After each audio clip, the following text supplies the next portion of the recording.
Suffer sa aking kidney failure.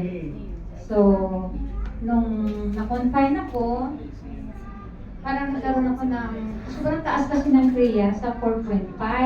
So, sabi ng doktor, wala nang, dapat ang lahat, wala nang dapat gawin kundi dialysis. So, ayaw mo mang pumayag kasi medyo takot ako. Ang tagal, sa mga ilang oras pa ako nag-decide, wala ng time. Kasi baka tumaas ng tumaas, delikado, baka umakyat na daw sa utak yung infection, saka yung, kasi ang dami na may kidney tapos nagkaroon ng infection sa dugo, talagang ang taas na. Ngayon, di wala na magawa, mag-meeting kami mag-anak, okay daw, payag na. Yun na nga, so parang, huli ko na siya na-take, sir. Nung binigay mo, hindi ko pa siya masyado pinansin. Kasi syempre parang wala pa ako sa sarili ko. Sobrang hirap kasi nang dinanas ko talaga ng time na yun.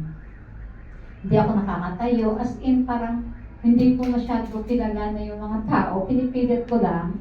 At yung salita ako sobrang liit na feeling ko hindi na talaga ako magtatagal. Ngayon, nung pumunta sila sa bahay, dala nga ito, naisip ko, sabi kasi ni Ma'am Arden, Ma'am, sabi ni Sir Romel, inumin mo daw yan.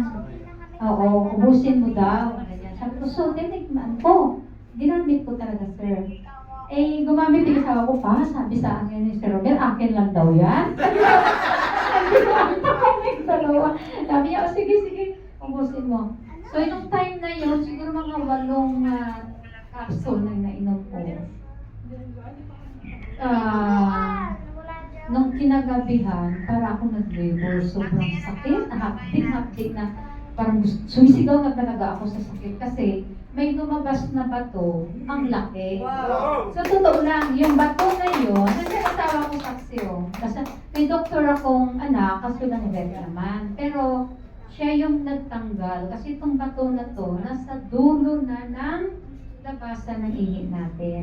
Hindi siya makalabas. Sobrang laki. Di ba ulit na may tubo ng natin, sir? May una siyang lumabas. Kasi hindi ko na mula 10 a.m. Random ko na siya. Hindi na ako makaupo. Hindi na ako makaano. Kasi ang sakit na. Parang nandito na. Iihi ka. Patak-patak lang. So, ang sama na talaga ng pakiramdam ko. Nung pag-ihi ko, siguro mga quarter to 3, paghugas ko, may naramdaman akong magaspang na bato. Tapos hinipo ko, may natanggal. Hay pa! Sabi ko pa sumigaw, may lumabas na bato. Kala ko talagang okay na yun. Tinabi ko muna. Tapos hugas ako ulit. Sabi ko na, mayroon pa. Mayroon! Hindi ko na mailabas. Hindi ko siya ba mahila. Kasi sobrang laki. Ay, totoo yan ha. Tapos, sabi ng asawa ko, patulungan mo ako, hindi ka nagkakaling ilabas. Maga na yung labasan ng ihi natin, yung pinakadulo na. Sabi ng anak ko, tika, ginising niya yung anak namin na vet, doc nga. Sabi niya, dry niya, ang tagal. Tsani muna ang ginamit, so hindi kaya. Kasi naalala, may mga gamit naman siya, di ba? Kasi nag-ooperatin, tapos kinuha niya yung gamit niya. Siyempre, sumisigaw ako, Lord! Jesus name, God! Tulungan mo ako kasi parang hindi ko na talaga siya kaya ni-iri sa sobrang sakit. Sorry ha, napatagal. Dapat konti lang magsasabihin. Mag-sign lang ako. Kasi maganda talaga.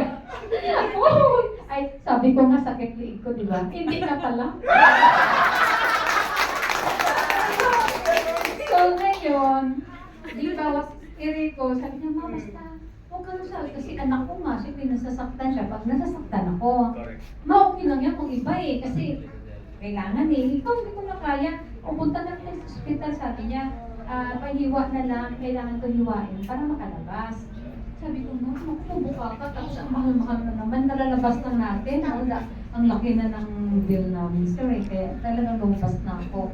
Ngayon, nung tsaga, sige ma, basta iri mo lang, buka mo ma, ganyan. Kaya pinano ko pa na sila, sampang ko pa yung buka mo ma. O sabi ko, sige anak, sige. Pagka sumigaw ako ng sakit, tuloy ulit. Ayun, sa awa ng Panginoon, sa tulong niya, kasi sa sigaw ko ng pangalan niya, natanggal po. Mga 3 a.m. natanggal. Nung pinasok ko, mas pasok mo na lang yung pag-ipit mo para siya. Ah. Pero kung hindi siya nabasa, hindi talaga kaya. Nahati siya sa tatlo. So yung bato na lumabas sa akin, isang malaki, saka isang may subali naging apat siya. Ayun, so yan na tinawag namin agad sa doktor. Pinaalam, i-check pa kung anong klaseng bato daw yung mayroon ako. Kasi mayroon daw ibang klase. Ayun. Actually ha? Oo, master, pangarap ko yun. Ayun. So, maraming salamat. Ay, grabe!